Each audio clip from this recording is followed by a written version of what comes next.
I'm here on Fort Lauderdale Beach this morning, and we're going to talk about making money with catamarans. And as an aside, Fort Lauderdale has been called the capital of yachting for the world. And one of the reasons for that is because we have 250 miles of waterways, and you can store yachts here relatively inexpensively. Off season is $10 a foot a month behind a home.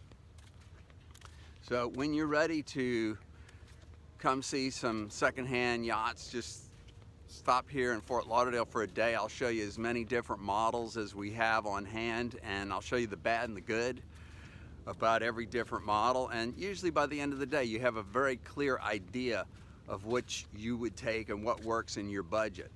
So let's get on with it and talk about making money with catamarans. Well, can you make money? Yeah, but not a lot.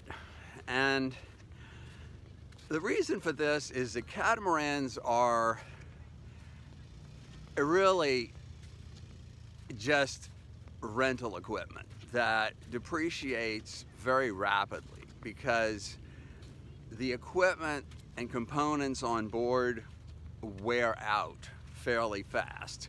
You know, a lot of these things have a useful life of between 5 and 10 years, and you know, if you have a 40-something foot catamaran that has reached the end of its useful life, it could require $100,000 or $150,000 just to get it back into usable condition.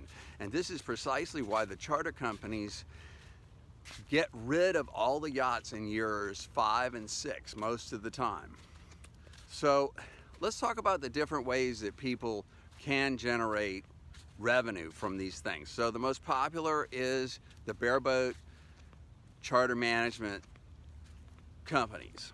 All right, there's 3 very large companies that do this, and they have bases all around the world. They have around 33, 34 bases each. And some of the reasons to do this are that you get some owner use time, and you have to read the owner use terms very carefully because it's a little tricky. And you get what's called reciprocal use. That means that in one of these 5.5-year programs, let's say you use the boat, you have your boat in the BVI, and the first year you go everywhere in the BVI you can go, and you want to try a new location. Well, they allow you to book a similar yacht in another location. So, you know, the next year you might go to St. Martin or other parts of the Caribbean or the South Pacific or the Mediterranean. And this is a great way to go cruise the best parts of the world and make some great memories with your families. But does it make financial sense? Well, if you contact me, I'll run through the numbers with you, and I will show you exactly how it works. And I'll give you the true, unvarnished truth about this. So you really have to look at how much that yacht depreciates and what you're going to get, what you're going to have at the end of that 5.5 years.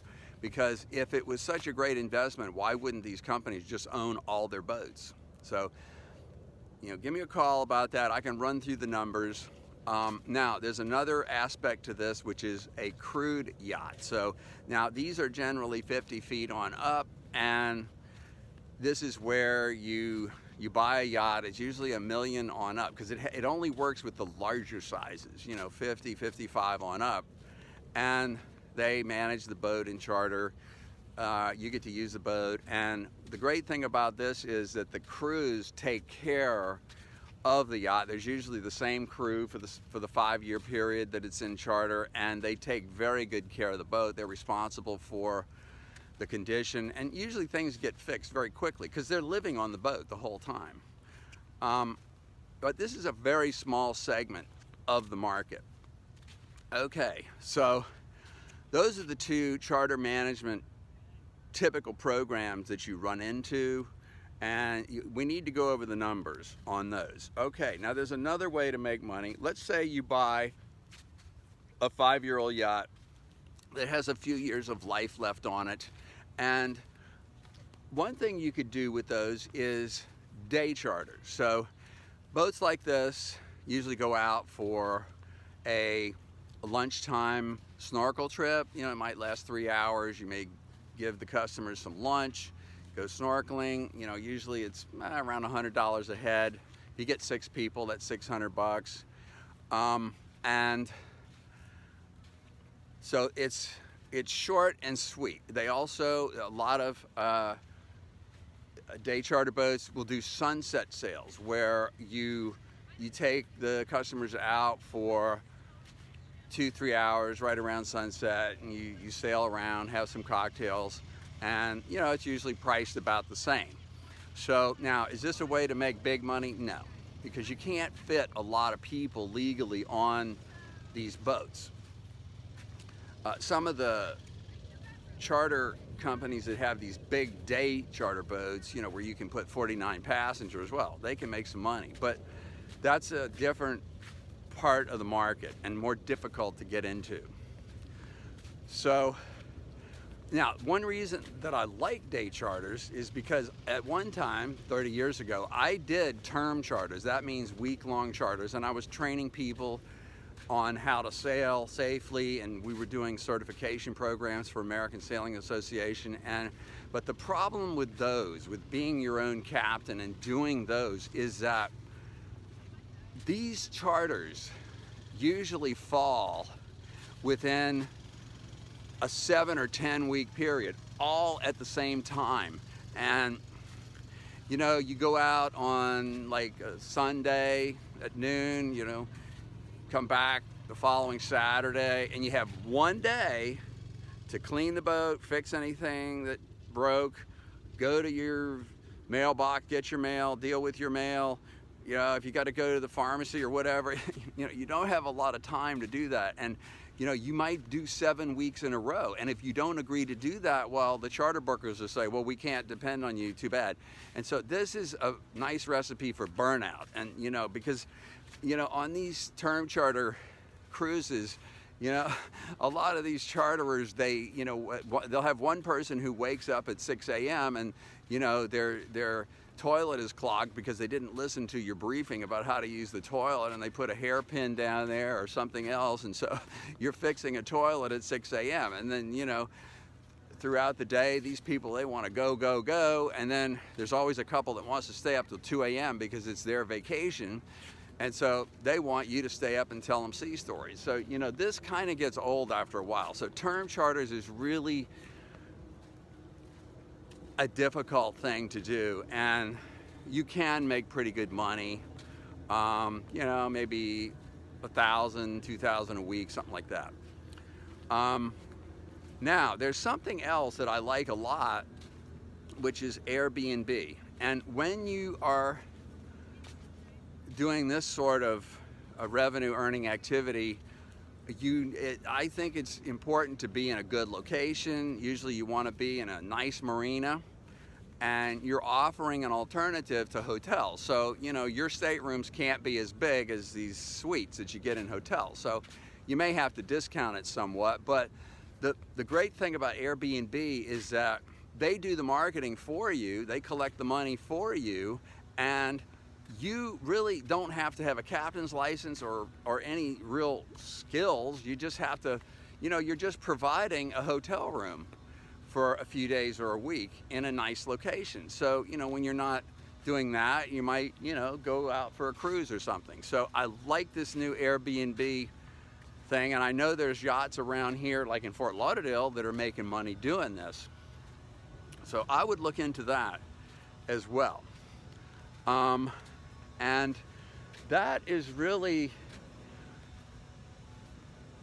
a review of what is available out there. And, you know, if you have some other ideas that you want to do, like specialized charters, like certain dive charters that, you know, that are in areas that are underserved, you know, they might work. So give me a call about that, and I'll be happy to give you the benefit of my experience. You know, if you are investing in those bareboat programs or the crude yacht programs, it's considered a passive activity. You know, you're really not managing that boat. The company is. So the tax people will say, oh no, that's a hobby, they're going to disallow your deductions there. So you can't really get the big deductions. You know, some people take the second home mortgage interest write-off on yachts if you're not already using it.